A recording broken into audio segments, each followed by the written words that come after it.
Good evening, ladies and gentlemen. I've got about 15 minutes, so I'm on the clock. Like you said, my name is Antoine Drains. I've been a member of this great association now for approximately 10 years. I was invited here by Jim Luckett, who was our listing realtor. I was stationed here as a commission officer, acquisition officer at Wright-Patterson Air Force Base. And I had the distinct privilege, again, to be invited to this great organization. We specialize in multifamily real estate investing. We do a lot of creative deals. We just did a creative deal in Vandalia here, about 31 units.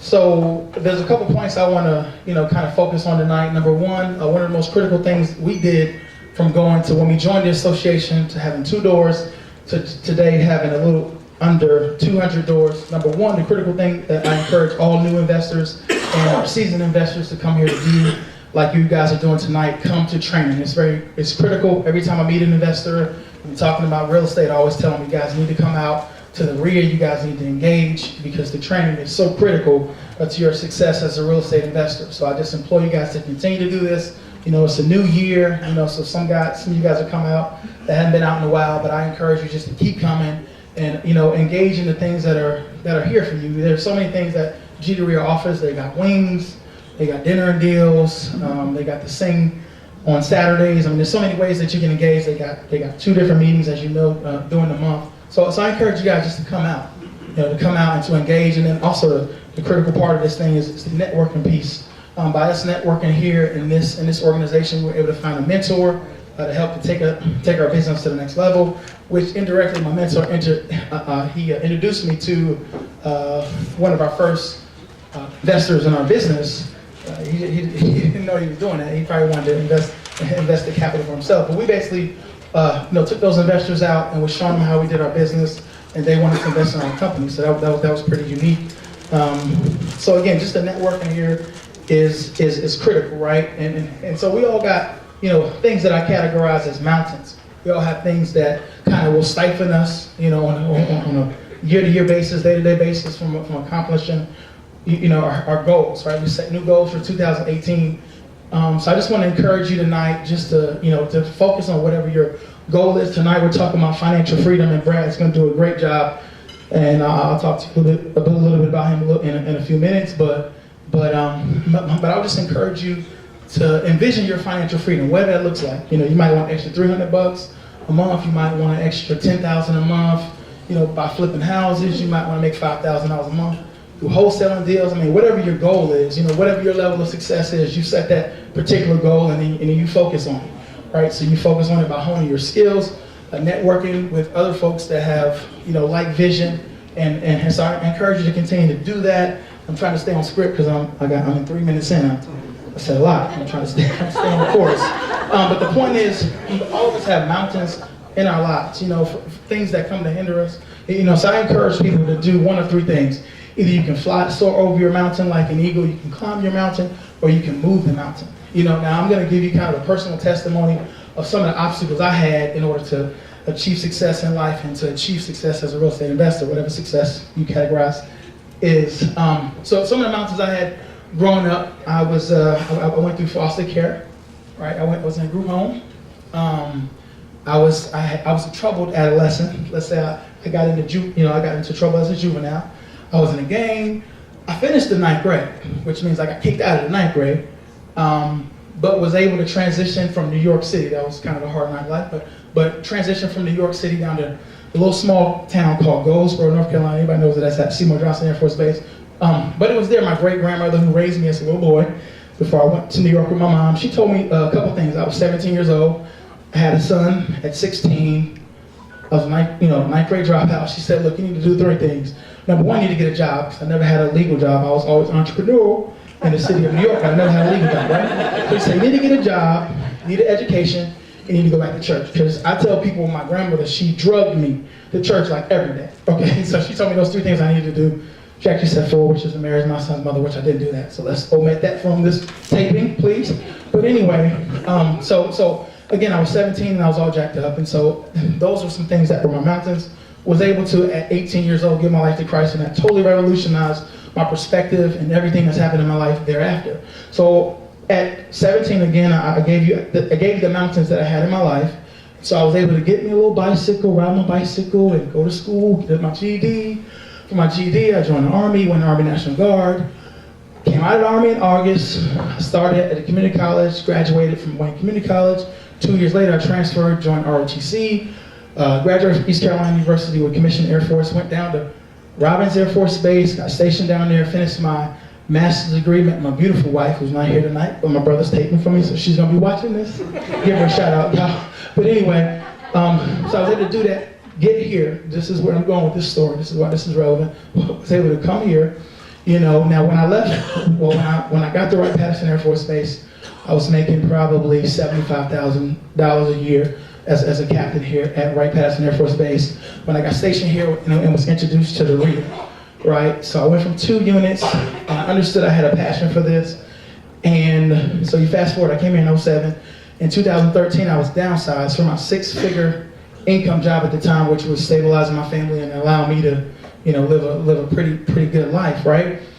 But real estate investing allowed me to transition very seamlessly. And so I attribute a lot of that success, again, to this great organization and for the people who have mentored me and helped me along the path. So I guess the point is, I'm not up for excuses, right? Well, why ever you can't be successful, why ever you can't meet your goals that you set for yourself, for you to have financial freedom, for you to have extra vacation, for you to have the house you want, the cars you want, the lifestyle you want, there's really no excuse, right? So again, I came in here 10 years ago, a little over 10 years ago, was grossing maybe about $600 a month in rental income. Today we gross over 7 figures a year in rental income, right? And so this real estate investing has allowed me to be financially free. My wife could work part-time, and if she wants to, this is being taped, she doesn't have to work if she don't want to, but she does, okay? And so this has just been a tremendous opportunity for me and my family. And so I love to come and to share, you know, what this has done. And I'm at 7 minutes, let me get to the point. Okay, so I went through all that, right? So I just want to encourage you guys to really plug in, to engage this year. I look at our business, we are providing opportunities for someone. Someone needs to sell a house, right? Someone needs to buy a house. We are a solution. We're not sharks, okay? And we're not competing against each other. We all have our own market, we farm. We don't all farm the same market, and we don't all have the same resources to buy, to do deals at the same time. But so one of the things I want to focus on, I'm going to run through 3 deals real quick, just to give you an example of a couple creative things we've done in 2017, and then I introduce our speaker for tonight.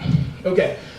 So one of the properties we bought this year, I'll start off with a single family home. We rarely buy single family homes because I only have 2. Okay, but I bought it from a seller who in 2016 we bought 22 units from, and we were able to structure that deal creatively. We met her need. I actually, the way I got this transaction was I owned the property across from it, and I was trying to buy it from the seller's husband. And he just wouldn't buckle at this. You know, I was trying to get him to sell it for like $27,000. He just wouldn't sell it. He wouldn't sell it. And unfortunately, he died. And so the tenant told me, hey, you know, I went and knocked on the door and said, hey, you know, how's things going? He said, oh, he passed away. So I contacted the spouse. Bottom line was she was frantic. She did not want to deal with this property at all. And so we were able to purchase from her, creatively structured a creative deal for her. It was a win for her and a win for us. Now that's an additional $7,000 a month of residual income for us, right? And not only did we do that, but we also added about $350,000 in equity because we only paid about $81,000 for the property. But the point is, I was able to buy another property from her this year, and I gave her a fair market price, right? She wanted like $35,000, so I offered her $33,000, and then we settled at about $29,000. But she won because I would only pay maybe like $17,000 for that property. But because I won last year, I'm letting her win. Plus, I know she already told me the rest of the property she owns, she's going to sell me those too because we established a good relationship. So that's another critical point I want to stress is you want to build relationships in your particular market, right? If you're a real estate investor, people don't know it. They don't know you're a real estate investor. So I encourage you to market to continue to grow your business. Another deal we did this year was a double we bought in Vandalia.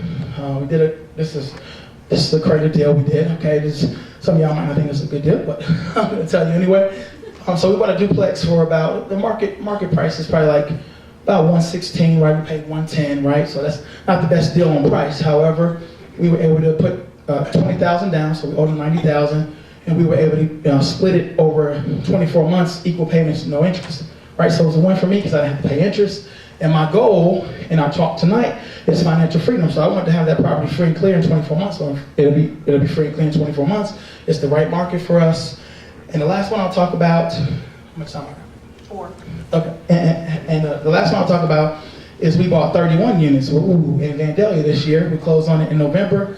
We structured this one pretty creatively. This was a lot of money on the line. So actually, Brad, when we was at the conference, the seller had emailed me and said he was ready to sell, $1 million for the property. Now I hadn't seen it, I hadn't done any due diligence or anything. So of course I started negotiating with the seller without looking at any numbers, which is not something I would advise, especially if you're not seasoned. So the bottom line is we had to come to a price. We settled at a price of $925, interest rate 5%. We structured it like 15 years financing, and he was my catcher, right? So now I make stuff up sometimes, okay? I pull it out of my place, you know. But anyway, so the bottom line is I said, hey, let me try this. I thought, let me ask the seller for 3 months. No payments, because last time he gave me 4 months. So I said, let me try 3 months. Then I said, no, before I sent this email, I said, let me try 6 months. No payment. So no doubt he agreed, 6 months, no payment. So we're talking about thousands of dollars a month. I don't have to pay him every month because I already knew the condition of which these properties were going to be in because I bought 30 units from him already. So I already knew this was going to be kind of jacked up, really. But anyway, the point of the whole deal was I was able to structure it. He won because he didn't have to deal with tenants anymore. He really didn't keep the properties in good shape. And I won because I knew, I still know because I'm still working on these, but I knew I was going to be able to create significant value in the rehab, if you will. You know what I mean? Because I paid $925 for it. I'll put about $65,000 in the property, and then once it's all said and done, it'll be worth about $1.8 million. Right? So that's a nice little chunk of equity there, but that's not what I'm in the deal for. I'm in the deal for the cash flow, right? I also knew that his rent was like $400 a month. We're in Vandalia, 2-bedroom. This ain't gonna work, right? So thankfully, he had about 10 vacancies. Long story short, it's gonna be about $4,000 a month positive cash flow. 15 years of financing, so you know how that amortization schedule goes. It's a great deal for us. And okay, sorry, but the point is, never accept no for an answer. Be creative. Look for opportunities. There's tons of opportunities out there. Just find the ones that are in your market. Don't come in my market. You know what I'm saying? Anyway, so tonight I wanna recognize our speaker tonight.